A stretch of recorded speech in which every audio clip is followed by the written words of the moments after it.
This is so funny, you guys. Thank you. I just realized I've been talking this whole time and you all couldn't hear me. Wow. Well, welcome, everybody. I'm so sorry about that. We've been having technical issues all day. And so thank you for bringing that to my attention. But welcome. My name is Michelle, and I'm the senior program manager here at Women Engage. And so I'm so excited for you all to join us. I was like, why is everyone so quiet? Not knowing it was me. So thank you. Thank you all for your patience. Thank you all for being here. I went through a lot of information there. So just give me 1 second because I was just going. So I really appreciate that and appreciate you all, your patience today. But yeah, so today is the last day of early voting here in Georgia. And oh, hey, Cynthia, I'm so glad you are here. I know we were able to get things going. We were not going to let a little technical issue stop us from getting on today. And so before we have our honored guest, Malika Redmond, join us, I'm just going to go through some of the information I shared at the top of the hour. Or not the top of the hour, at the top of the live when I was on mute and didn't know. So so first I wanted to touch on again, today is the last day of early voting. If folks haven't already, please take advantage of doing that. We are anticipating even longer lines on November 3rd because we are experiencing record voter turnouts. I mean, we are expecting up to 6 million people or more to cast their ballots through a combination of absentee, early voting, and election day. And so we want to make sure that everybody has what they need to go vote. So that brings me to an event that we have going on today with our partners, which is Don't Boo Vote. Okay.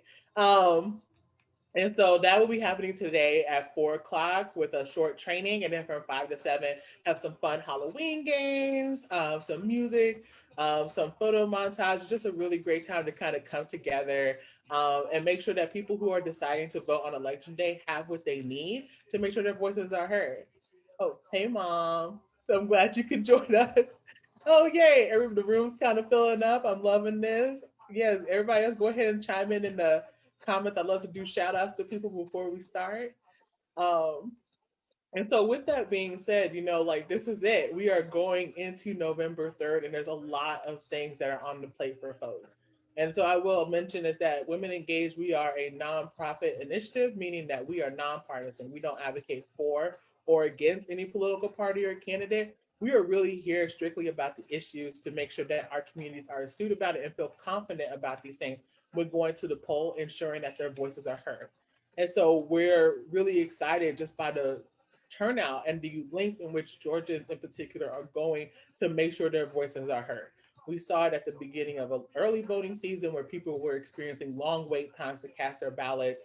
And we just want to say thank you to everyone who is continuing to do these efforts. And for those folks who are not able to vote, we just thank you for staying abreast, staying engaged, and just, being involved with us.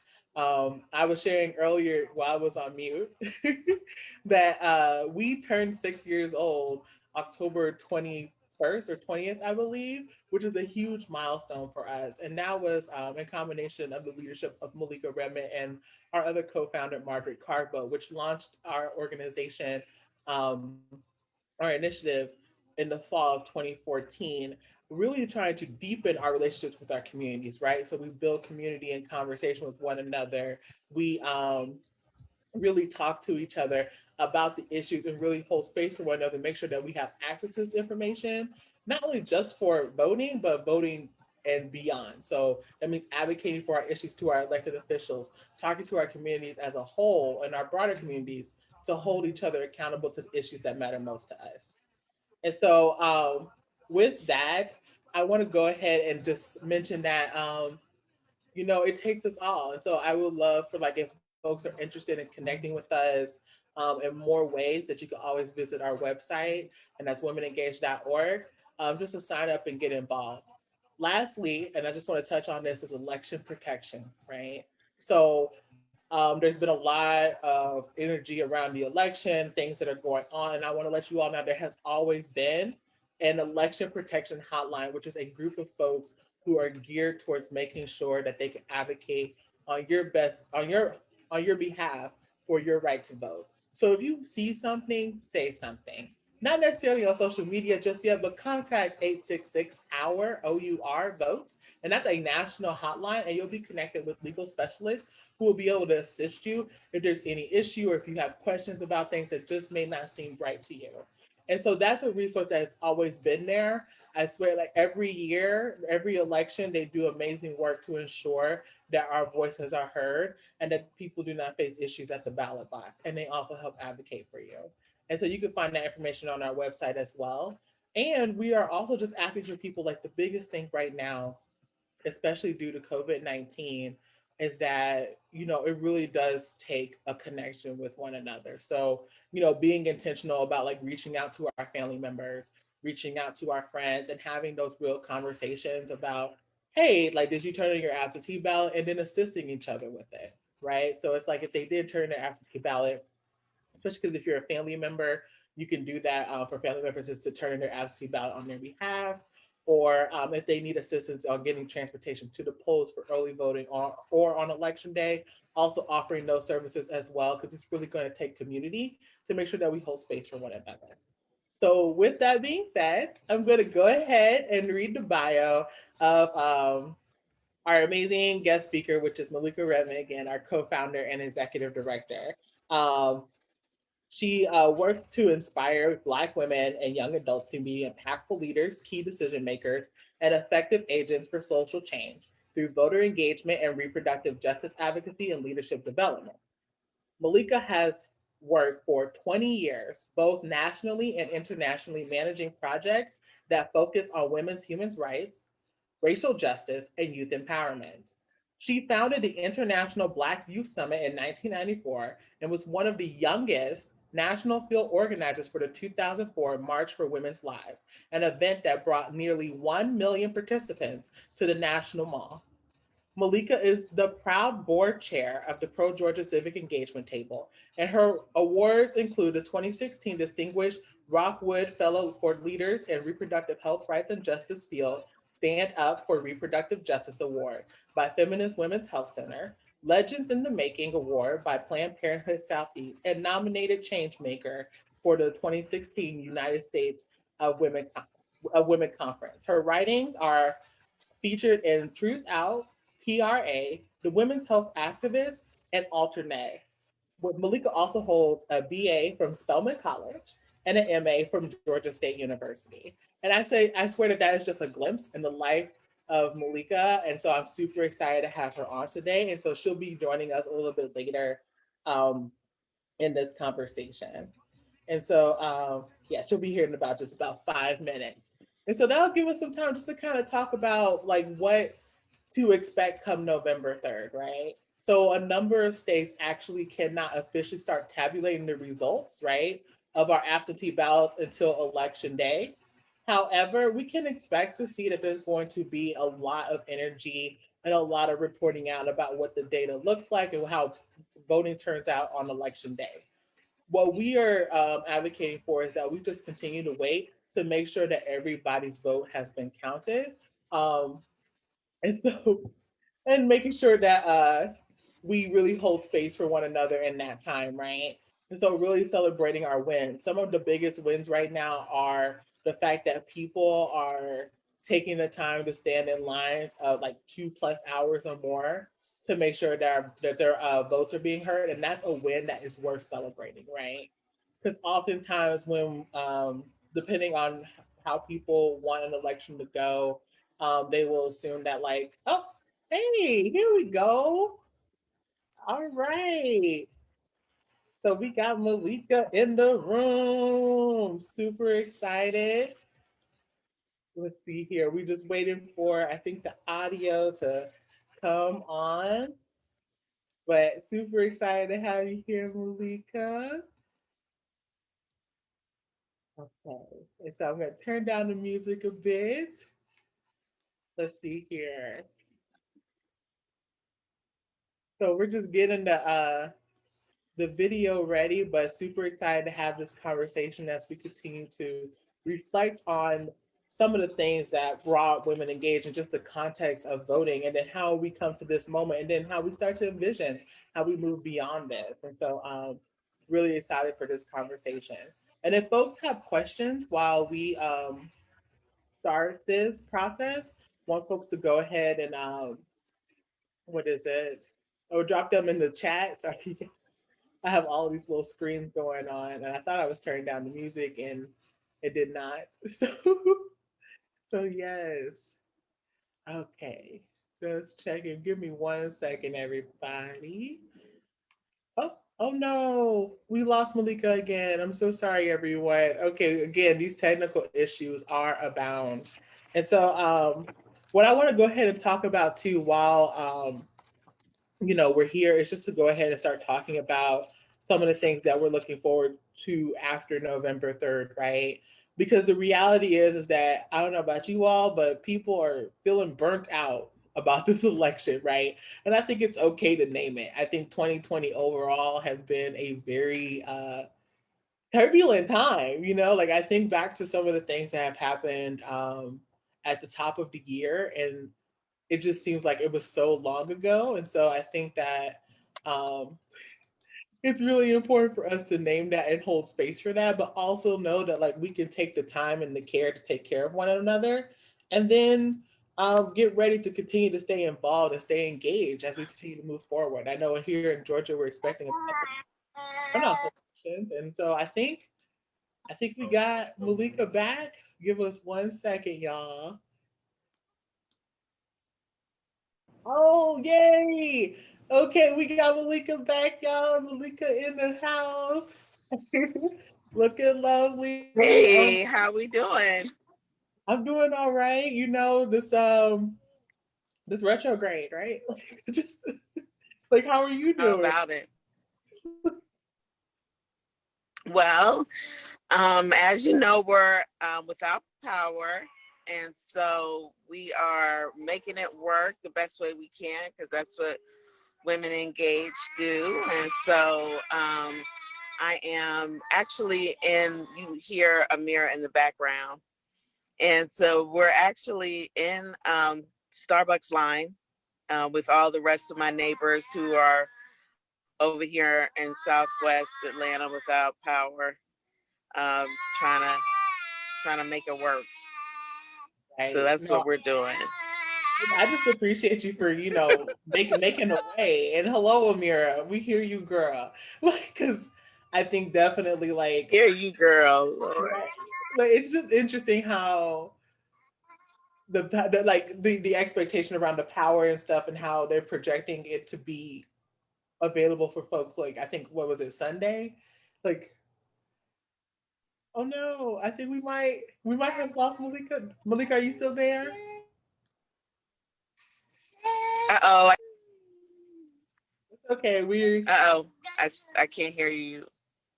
can't hear me. Oh no. Okay, you guys, we are almost there. We're gonna get it going. You're kind of breaking up. Oh, I can still hear you, but I'm not sure. It might be just the connection.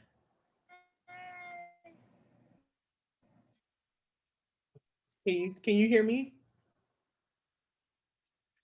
Okay, everybody. It's okay, folks. We're gonna get this going. Like we said, here at Women Engaged, we're gonna make a way, okay? We are going to make a way. Um, and trying to get it going. But it was great to see Malika's face for that time. Maybe what we can do is have her call in, and maybe that will work.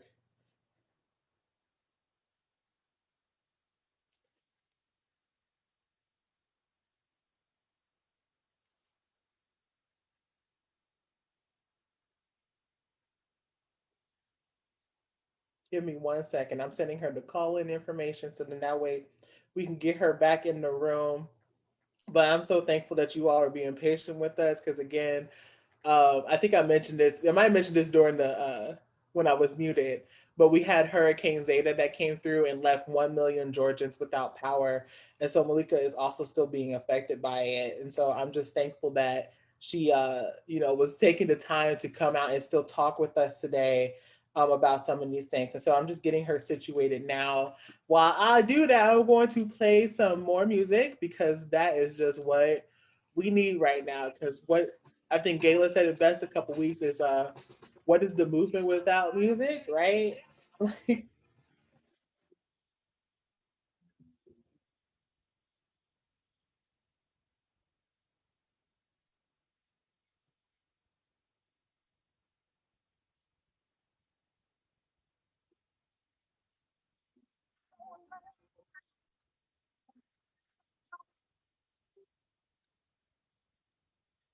Oh yeah. Okay.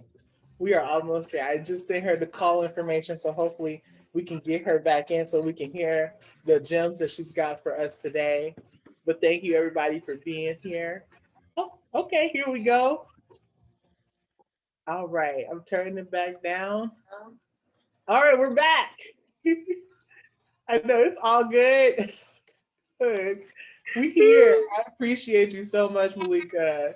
Oh my goodness.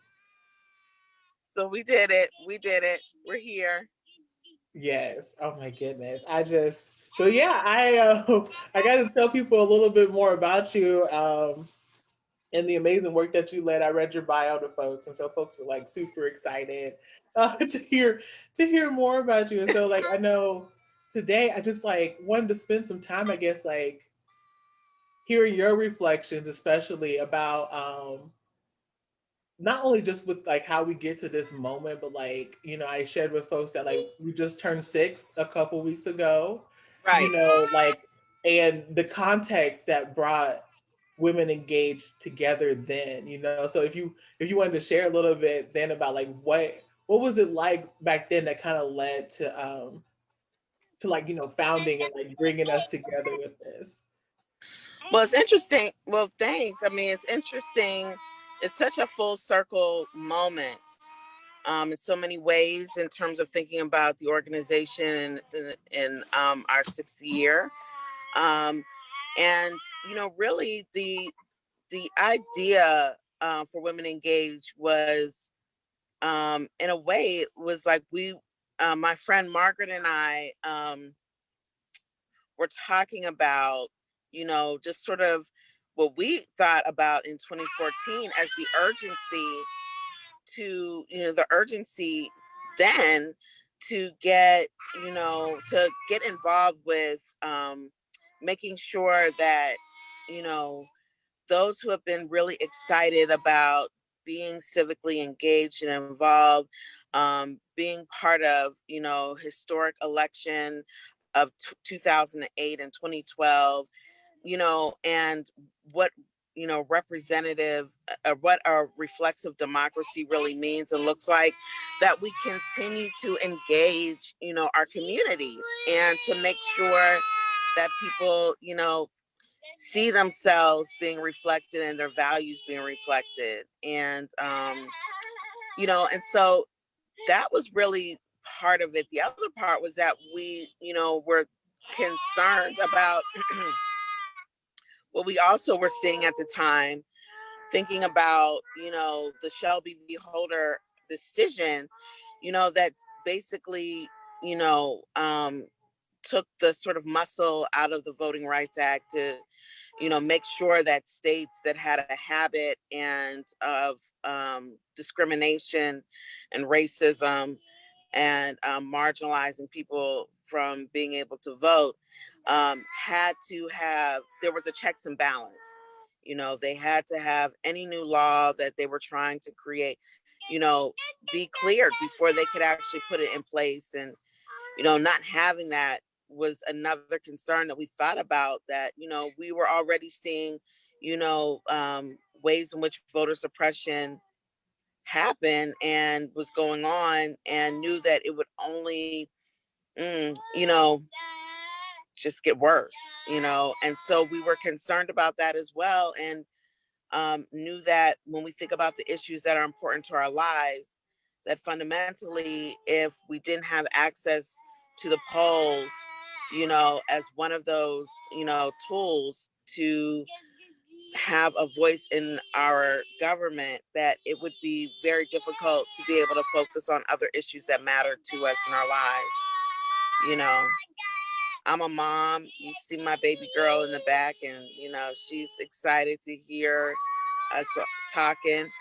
And I think about what does it mean to be a Black mother in the U.S. A place that is supposed to be one of the wealthiest democracies, prides itself on being a forward thinking progressive democracy. Yet Black women um, you know have a disproportionate rate of dying during childbirth out of any demographic in this country, regardless of education, class, status with regards to insurance, no insurance. Um, you know, the disparities are there. There are real reproductive justice issues um, that impact our lives, let alone issues of affordable childcare, issues that allow us to be able to, as mothers, live out your full desires. To be able to take care of your beautiful children and be able to pursue career desires, pursue um, other kinds of desires that you have in life, um, and be supported and know that you're going to be supported. So anyway, Women Engage, was also about, what does it look like when we unapologetically center Black girls, Black women, Black femmes, the experiences, that we share, but that are also unique. All of those experiences, all of the ways in which we make life work matter and um, deserve to be heard. And so this was a way to say, hey, we can organize, we can vote, we can hold people accountable, we can lead from our own issues. We don't have to put those to the side. We don't have to put somebody else ahead of us in order to, be fully committed to liberation. We can be fully committed to justice, freedom, and liberation, and center my wellness, your wellness, our wellness.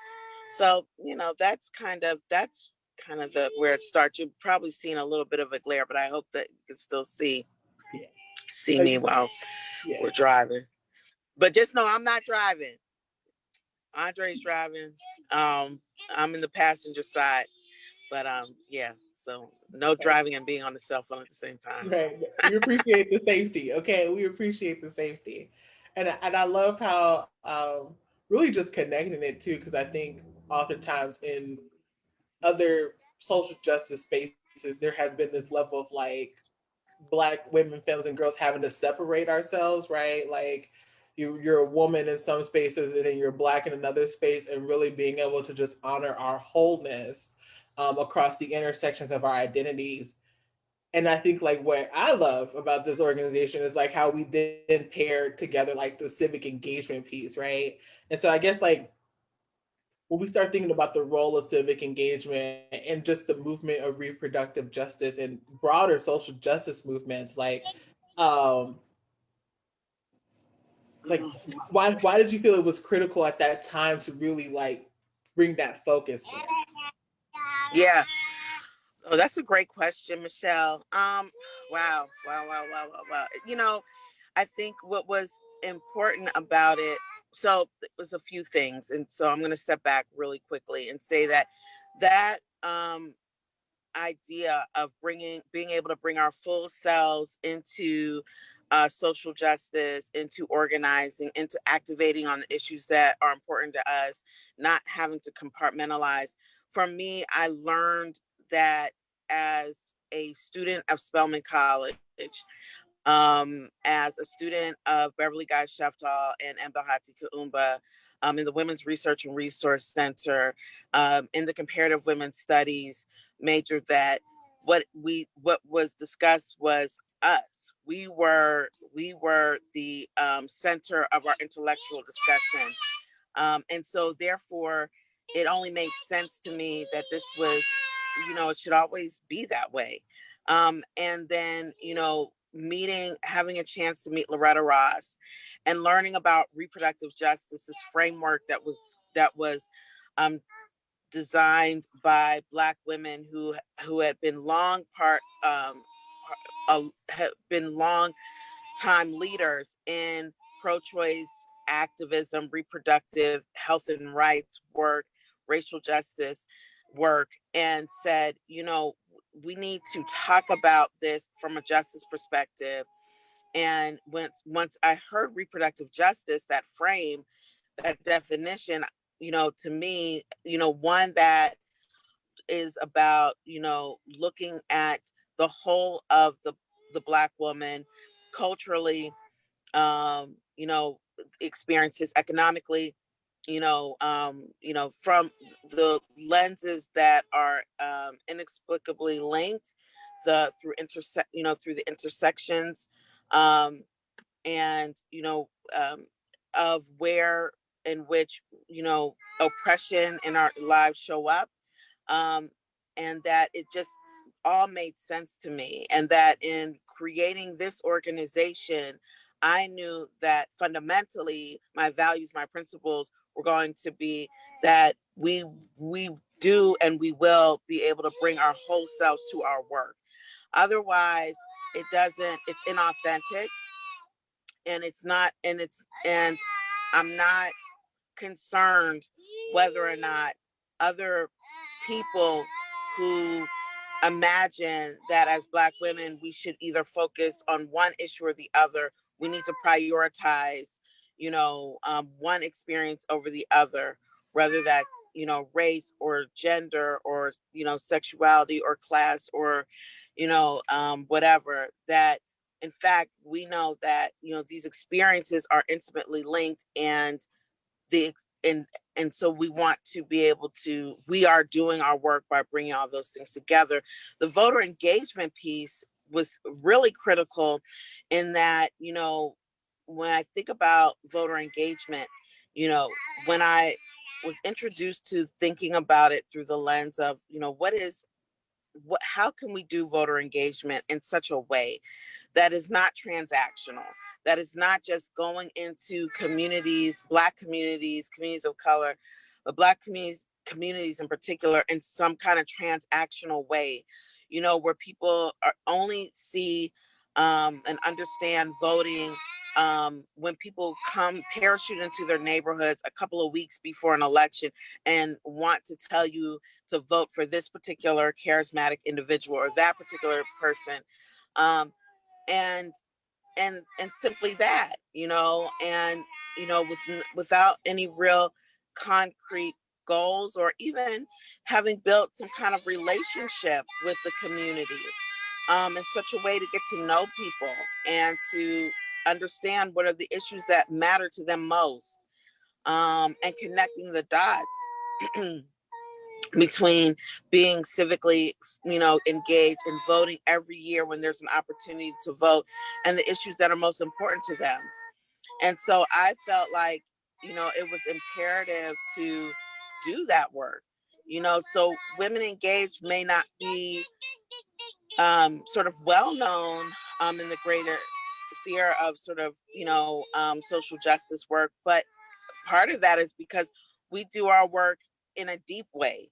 So our work is about making deep connections with the people that are in the communities that we work in. And I take that very seriously. I started Women Engaged literally in my dining room, Margaret and I, and we started there out of my home, So Women Engaged is about that. It's about home. And so it's about making deep connections. It was about, talking to people in our communities. We say our neighbors, on and off election cycles, at least 3 times a year, if not more, about the issues that are important to them, what's going on, how to understand, any and know when an upcoming election is happening, making sure that people have a voting plan, helping them walk through that plan, making sure that people feel really served while they're registering to vote. That, at Women Engaged, we believe that it's about the experience. You know, do you feel taken care of in this moment? And so that's what it is. It's about that. It's about bringing excellence. And so our work is done in a deep way. We invest in deep relationships with our community and the communities that we work in.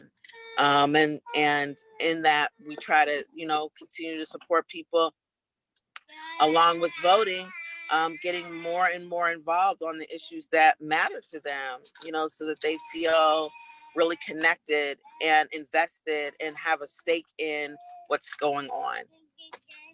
Yes, no, I love it. Yes. Oh my gosh. I think and it makes me think too, like especially now, like I was not I wasn't with Women Engaged at the time in 2016, but I'm curious about like from your perspective comparing 2016 to now, like what are some of the differences or if there are any similarities that you may see as far as like the ways in which we're going. Of course, we know the pandemic's happening, so that's one stark difference. But I guess like from your vantage point, looking at it over the years, given with that, like how we continue to handle the issues. I hope that made sense. Yeah. Yeah, no, that's right. I know we're at 1. Are we okay on time? Because I I'm know okay we just it was a lot of if technical you're stuff. okay. I know we had a little technical Oh, I'm issues. all right. Okay. So yeah, I Yeah. think we still got some No, people I'm good. in the room. Got a few little folks who's staying in there with us. Well, we Yes. appreciate you for staying in there with us. We hmm do. Um, what was I gonna say? So similarities. So yeah. So absolutely. So 2016 really taught us about the power of social media engagement, and what it looks like when you are hearing from maybe trustworthy voices on issues or the candidates that you're thinking about, and you know how some of that trolling really happens and how it works. I think what we are seeing this year is more intense than 2016, but some of the same formula. When I think about some of the ways that, the things that I'm paying attention to, um, what I would say is that the trolls have been able to sharpen and fine tune um, their engagement with people. With Black community, I would say that becoming more and more sort of culturally competent, like, so being able to really use issues that go straight to the heart of Black communities, and then taking that and exploiting those issues and fabricating and um, making up and lying, about um, how different candidates and stand on certain issues, but really exploiting points of pain, exploiting, so whether that is issues of you know murders of Black people by police, or economic issues, whatever the issues may be, that are relevant, that are now, that are important, that deserve a critique, right? From both parties, deserve um, centering, yet take it and exploit it, you know, to benefit those that are right now doing extreme harm to our communities. Um, And so I am concerned about some of those things, and some of that is similar from 2016. I think the other thing that I find similar, quite frankly, is some of the misogyny. I mean, when we look at some of the ways that, here's the bottom line. Bottom line is that, LGBTQ people, women, Black women, we're going to be out here running for public leadership positions. That's just what it is. Like, it's going down from the top of the ticket all the way down. It's forever and ever and a day. Like, that's what it is. That is always going to be like that. So people need to just get used to it. Get used to it, and get on board with the fact that this is what's going on and this is what's going to happen. And, just like any other person vying for public power and leadership, there is an opportunity to hold them accountable. But that is very different than using misogynist, racist, misogynoir language to attack their humanity and their character. Okay. And so these kinds of things I do concern myself with, at the same time, I'm also really inspired by the fact that when I look at here in Georgia and what we went through in 2018 during that 2018 election season, lots and lots of us learned so many lessons about what it means to fight for our vote. And we're not playing. Black people are not playing. Okay. People are out here fighting for their vote. Okay. If they didn't get their ballot in the mail, they are on the phone. They are getting these issues resolved and they are getting to the polls. And I'm excited about that.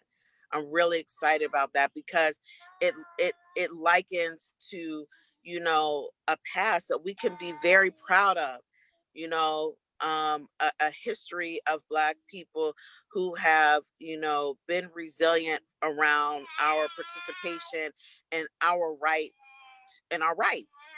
And so I'm really motivated by that. I'm motivated by, the millennial and Gen Z generation that, is really being really smart about participating.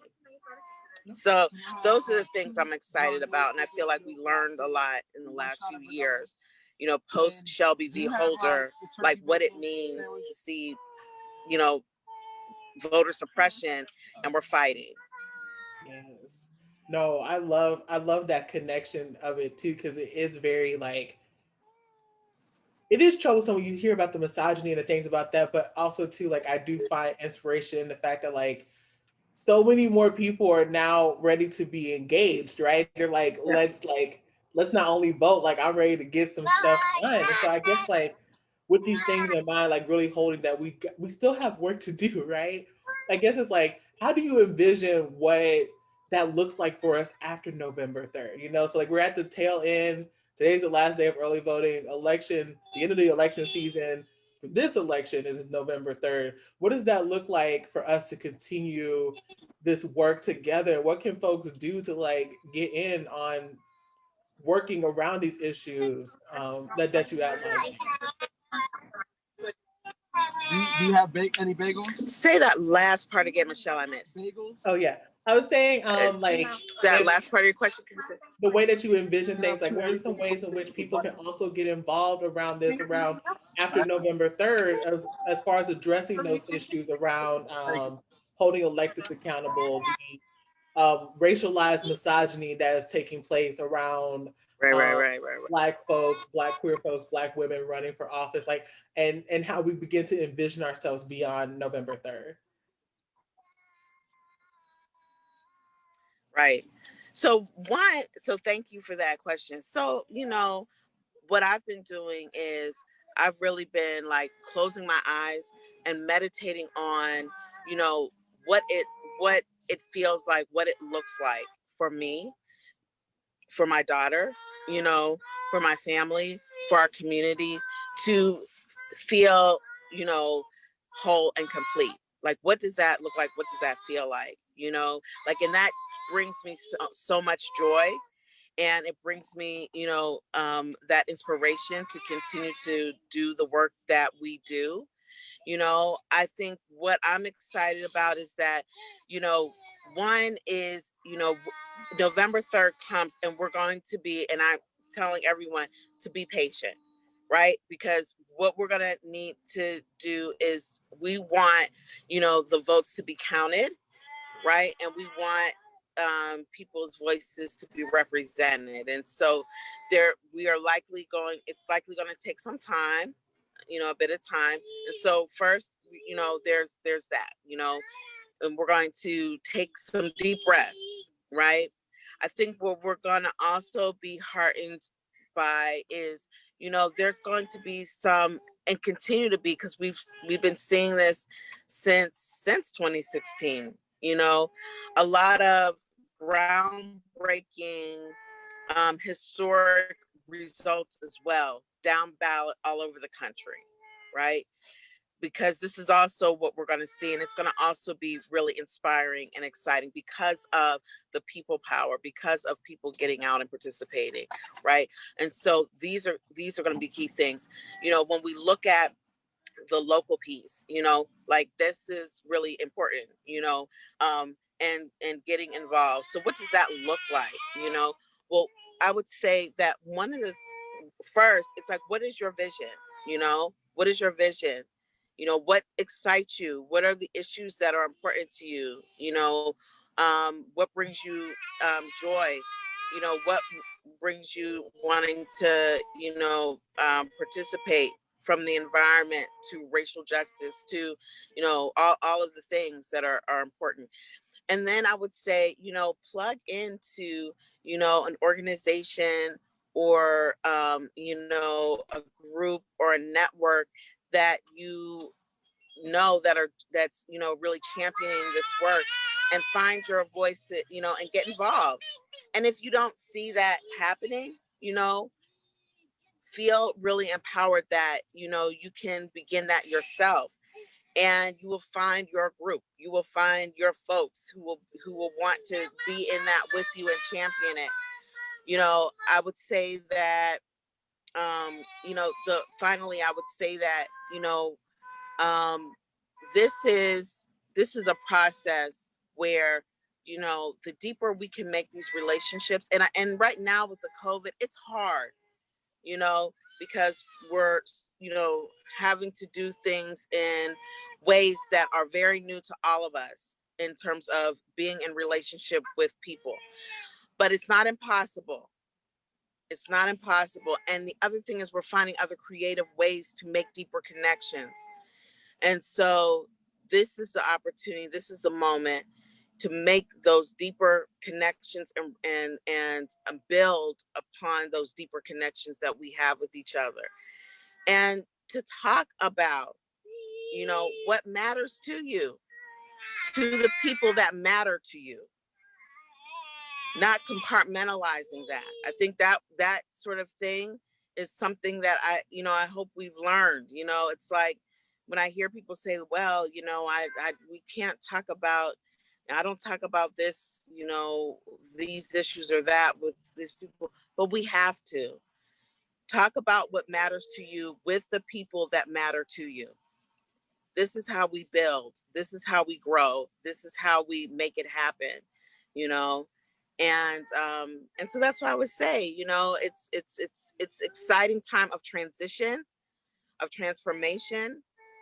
So we have to be gracious with each other, with ourselves, stay healthy and well to the best of all of our ability, take our time when we can, you know, think about the next person, you know, the mom that has to that's working Instacart or, Uber Eats and has to be out, can't be at home with her 3-year old, you know, make sure that tip goes far. um just the certain things, being present. This is what this moment has really taught me, is like, being, what does that mean to like really be in the right now with you. For all those that are watching who support Women Engaged, I thank you. um know that we are here for you too. If you're having issues at the polls, we will be doing election day protection. If you're having questions right now, still today you can early vote. And if you're having questions, contact us. Let us know. Michelle's got the information on how to connect with us. We will be there to support you. You too. And yeah, we can do this. And lastly, I just want to say, I'm so proud of Black youth. Okay. I am so proud. And I don't even know why I'm here. I cry. But I am so proud of the young Black people out here who are doing, excuse me, I'm so proud of the young Black people out here who are standing their ground, who are making their voices heard. Okay. You have support in me, you have support in Women Engaged. Um, you are not alone. You are loved. You are loved. Okay. So I just want to say that. Um, and I'm proud of you. Like, it's powerful. It's powerful. And what I would say to like people like in my generation, I'm what you call a late Gen Xer, on the cusp of millennial type person, but late Gen X type person, and older, is I would say that you should be proud too. Be proud, because this is you know, these young people have so much self-esteem and pride and love for themselves and love for all of us that has them in the streets. And it's amazing. So that's it. Oh my goodness. Got me out here. Oh my gosh. That was beautiful. Felt all the feels. Okay, like, Yeah, okay. That's my right. highlight. Because and I'll just say, I'm really proud of you, Michelle. You do such great work for Women Engaged and for our community. And you're a great example. You're a powerful example. You have taken this work and you have made it so accessible for so many. And I'm proud of you for that. Thank you so much. You're Oh, welcome. We didn't know he's going to do Oprah. We didn't know that. We ended up doing Oprah. Oh my, I appreciate it. And we got somebody who said that they're like, yes, that like, they've been an inspiration. They see the work that, we're doing here from 3,000 miles away. And I appreciate you too, David. I be seeing you sharing the content all the time. And I Oh, swear, that's my older brother. yes, I That's love my brother. that's what I say. It takes He better love it. like I love this community, and I just loved everything that you just said. Like a lot of that really resonated with me. Like really talking to people about the issues, and I'm just so thankful to be a part of the Women Engage and like be in the platform that you've created, and like this kind of like little, like community and home that we have going here. So I just thank you for that, and that's why I was like.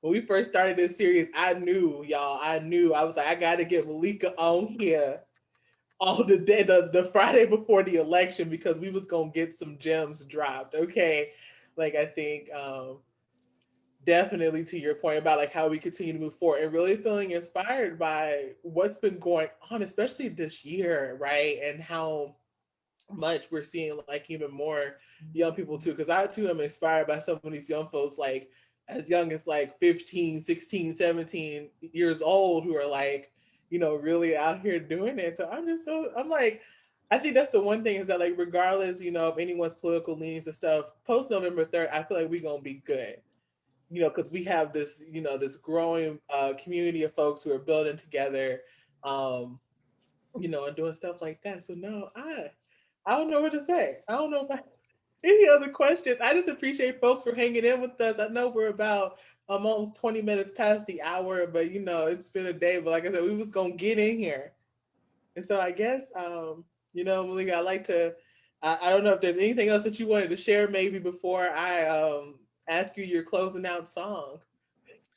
Oh yeah, no, we can go to my closing out song. All right, what's your jam? What are you jamming on right now? Okay, so we can go with.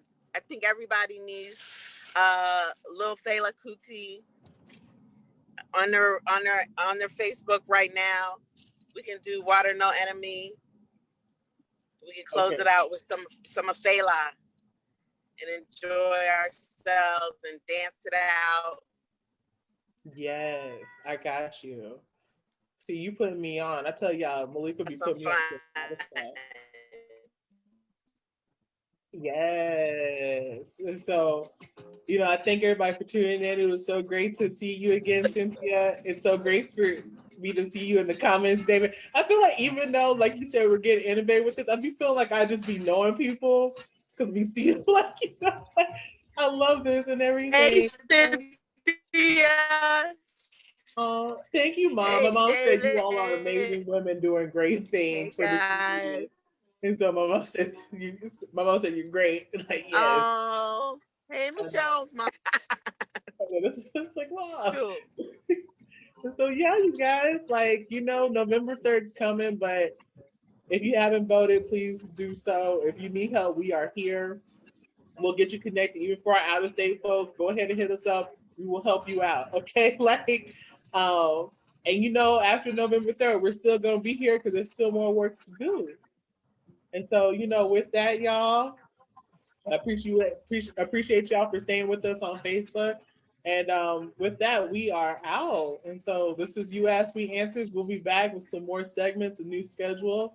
But I appreciate you all and have a good day.